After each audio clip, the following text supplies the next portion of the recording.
Hey guys, welcome back to the channel. So today I'm starting on a new project, and you don't hear me say this a whole lot, but this is one I've never done before. So let's jump in and see what we're up to.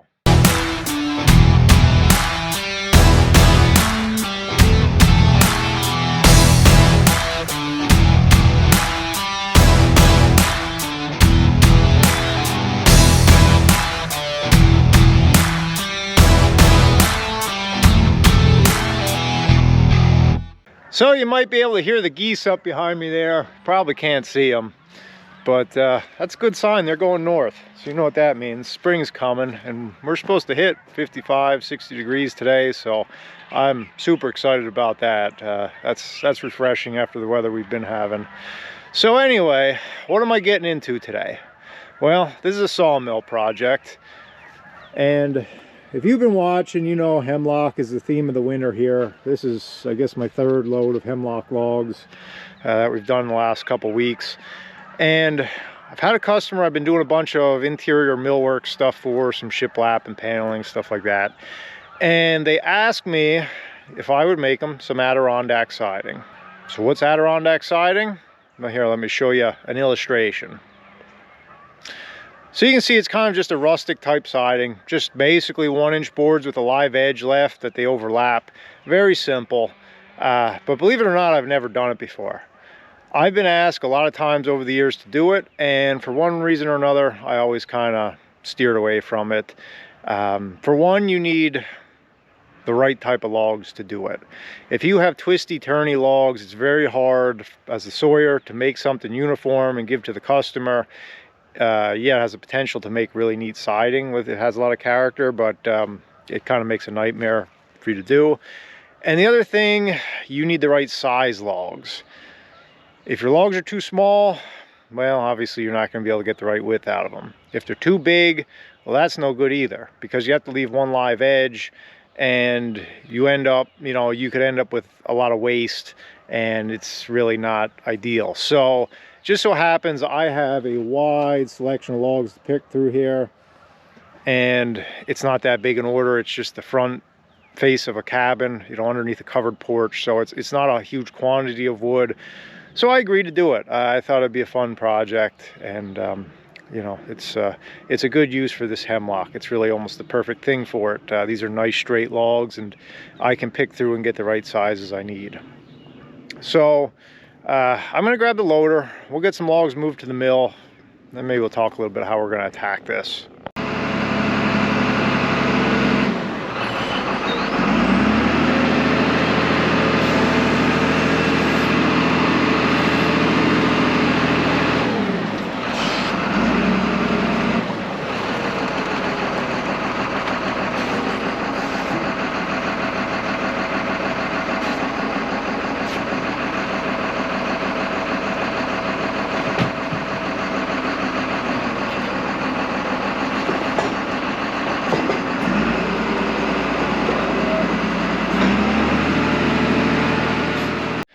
Seems like sorting through the logs is half the battle. You always seem the ones you need are in the back of the pile. You gotta constantly be flip-flopping them around, but I got a good start here. So I had thought about a couple different ways to do this. Got to thinking, which it's always a dangerous thing to do. In the end, I decided, let's not make this more complicated than it is. You've seen me do a lot more complicated projects than this. This is just 1-inch boards with the bark left on. So this stuff needs to be kiln dried, and I want to give the customer as straight, true, close to their dimensions as possible. So I was thinking, well, I'll saw through them, I'll square them, square the back edge, kiln dry it, then I'll put them back on the mill and true everything up at the end, the final dimensions. But then I thought about it, well, why double handle it? Why put it on the mill and straighten it twice? So we're going to keep this real simple. We're just going to slice right through it, slice boards, straight down through the log. These side pieces here that are too small for what I need for my 10-inch dimension, those I'm going to throw to the edger, edge them, make nice side lumber. I also need some 1x8s for a separate order, so that'll work nicely for that. And then this stuff's just going to go in the kiln, just stacked, just live edge like this on both edges. Then when it comes out of the kiln, I will probably put it on the mill and trim the back edge off. I was thinking about it, believe it or not, even though I have a machine called an edger, it's probably not going to be the best machine for doing this job, because I can set these on the mill and kind of level them on the mill and kind of get a straight line and put them through.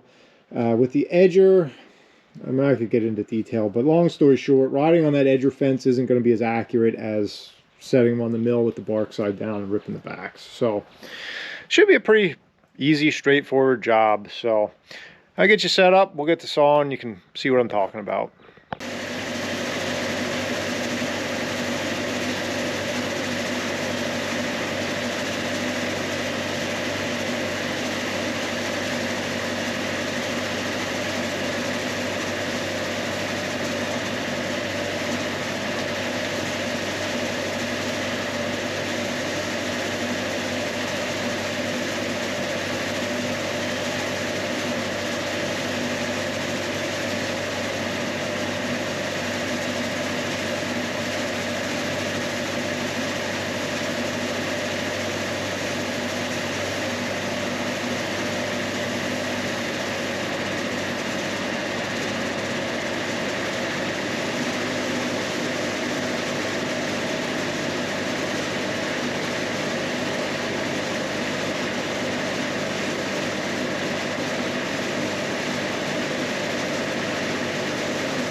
So as you can see, that's about the easiest sawing you're ever going to do.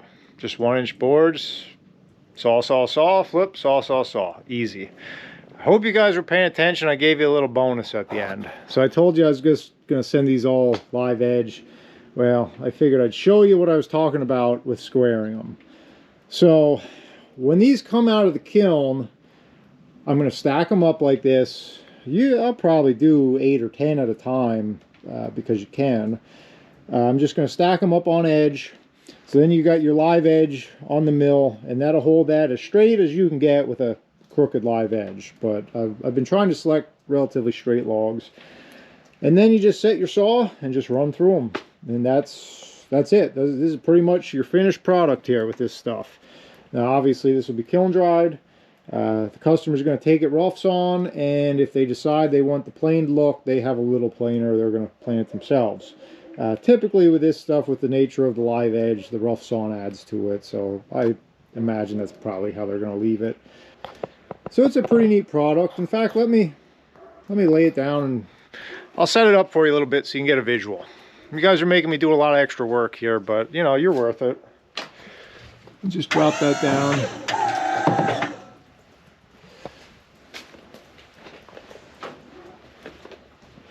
Oh, this is a two-handed job. Stand by. So there you go. That's roughly how that would look on the house's siding. Pretty neat product. You can kind of see, you can almost kind of book match it in a way with some of these boards if you kind of keep them together.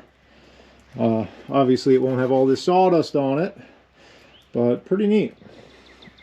So from here, I got this, the rest of the log here. I'm separating it by size, so this stuff will make the siding. Like I said, that's going to get stacked, go in the kiln. I'm going to do the process I just showed you when it comes out of the kiln. This side lumber here, this is going to make 4s, 6s, 1x8s for the other order I need. So I'm going to try to make use of all that stuff. So pretty easy, pretty efficient sawing process. Just a simple little thing I thought I'd show you because, well, I've never done it before, but not a big deal. So hopefully maybe I learned something. Yeah, that's what I meant to say. I guess maybe I did learn something. Hopefully you learned something, and I'll catch you on the next one.